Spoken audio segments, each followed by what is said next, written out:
Welcome to a commentary on the Yogasutra. Um, when I was a child, I loved one particular um, book that was later put into a movie, and the book was The Never-Ending Story. I don't know if this was very popular in Germany, where I was born. Not so sure whether it was so popular in the US. Anyways, it is actually about someone reading a book and like a young boy. Obviously, it's a fantasy. It's a young boy that reads a book and the story comes alive to the boy. So the boy becomes actually one with the book. The book and the boy become one or are one in this story. And some of these scriptures, some of the books that come from a realized place, like the Yoga Sutra, they actually transcend time and space. And no matter where you are at on your journey, actually, if you have a connection to these teachings, and obviously you do, otherwise you wouldn't be listening to this video. But then these kind of books, they also speak to you. Teachings, true teachings, are always transcending time. They are not bound by it anymore. And they will reach you and find you and speak to you on the level that is relevant to you in that moment.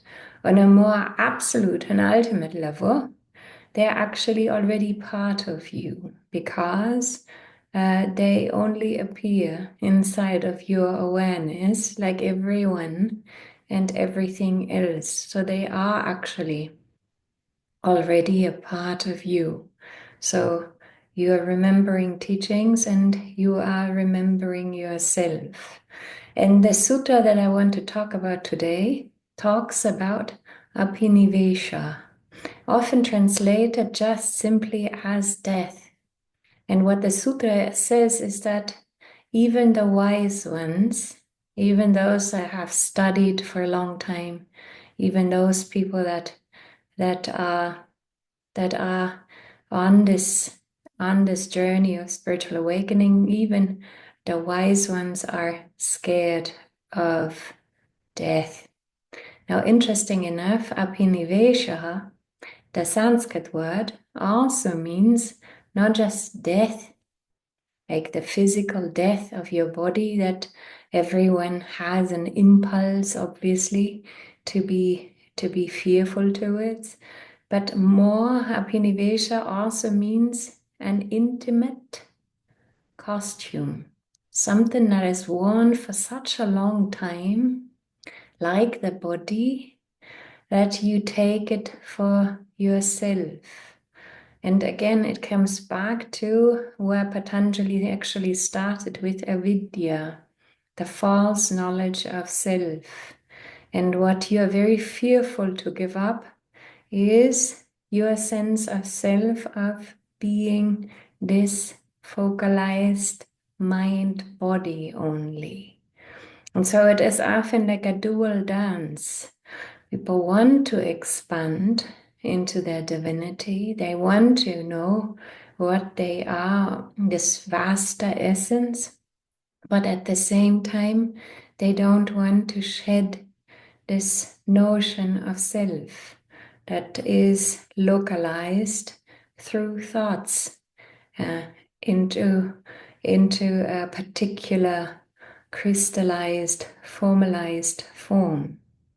And so the many of you that are actually already abiding as awareness, and where this is very prominent, this fear, what happens to me if I lose this centralized, focalized stance? And for some people also, what happens to me when this vastness actually becomes known to me as what I essentially am, what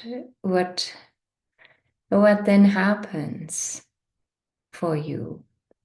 And what you can always remember, and hopefully this gives a lot of relief to you, is that you are never actually discovering something that you aren't already. And so it isn't that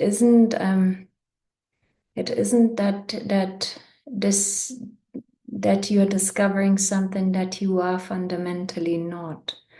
It is different. One of the Yoga Sutras talks about it, that you are not discovering divinity. You're not discovering consciousness as something completely new. It is more like a farmer that removes the obstacles in the water pipes so that the water flows. It is more you remembering that you are already awareness, that you are consciousness. And so this hopefully also relieves a lot of this fear. And it's always for you to come back to this remembrance. You are already awareness. You are already consciousness. And the costume that has been taken on is to be trapped inside a body mind, which you never are and never will be. So you are simply remembering yourself. You're discovering yourself on that level that you actually essentially are. And the constructed separate self becomes seen to you as it is. And as with everything, obviously, cannot trivialize this, but as with everything, when you have a deep insight about yourself, a deep realization, wow, suddenly you realize this or that about yourself. It has to come from deeply inside. Teachings have to actually always find you on that level.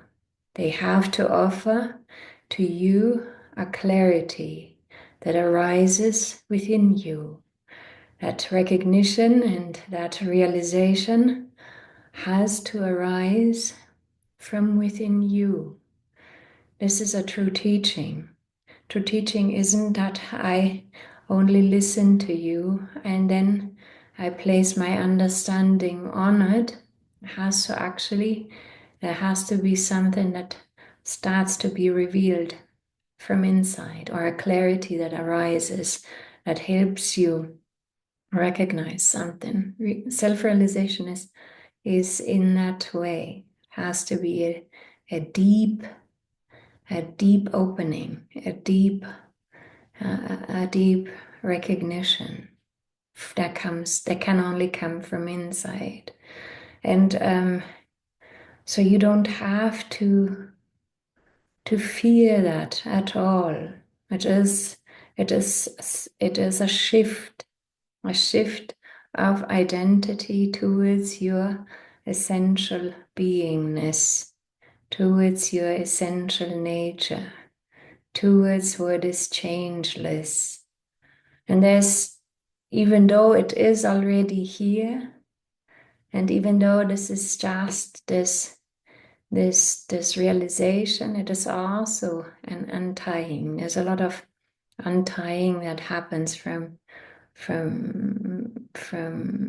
all the conditioning, actually, that your bodies have absorbed in all these glorious lives of yours. And so this is also happening. But again, the sutta is also actually very consoling. It says, everyone, even the wise, are a bit afraid, because what you usually accumulate and what you build your identity around and what you have invested yourself into a lot of the time. That gets fast shed, so it gets seen through for what it is. And there's an opening to your purity, your essence, your essential nature. So this is the sutta on Abhinivesha, death, the death of the ego construct, the death of the person, but more beautifully actually, this intimate, most intimate costume that you put over your essential nature and to experience, to grow, to learn. And this is then the removing of this veil of forgetfulness. Thank you so much for listening, for being here, for your presence, for waking up. Namaste.